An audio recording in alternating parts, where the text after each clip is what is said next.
When Namibians see this emblem, they are immediately evoked by the horrors of the story that follows. In the latest disturbing incident, a 14-year-old girl was allegedly raped by her two uncles. Another alleged rape incident is of a 9-year-old girl. An 8-year-old boy was reportedly burned by his uncle for stealing food. Recently, a Grootfontein couple were charged with child abuse and neglect of a 17-month-old, resulting in the girl to lose a foot.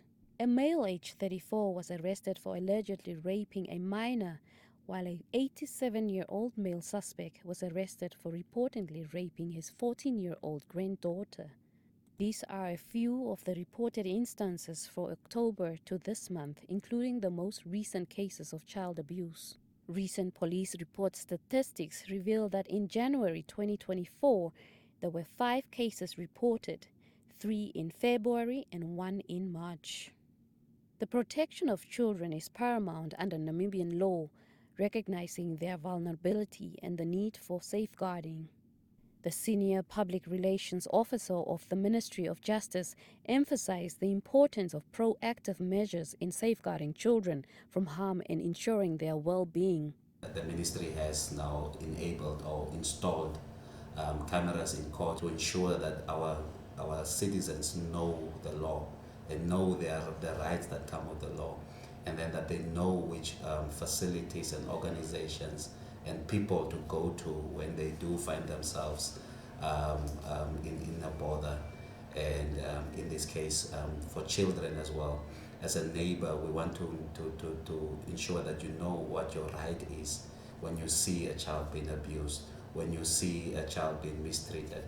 And the best way as a ministry that we can do that is, number one, make sure that the legislation is there and it covers all these loopholes, but then also number two, to ensure that our citizens do know what their rights are.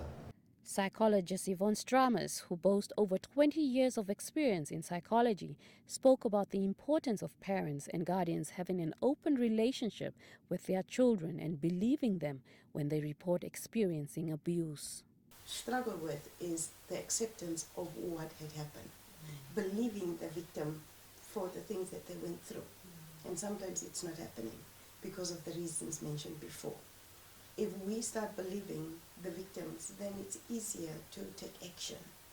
And we can only do that once you know what is the steps that you can take through being educated, just to educate the young people and the men, the women. Children are the most vulnerable members of our society, and their protection is essential for creating a stronger and a better Namibian nation.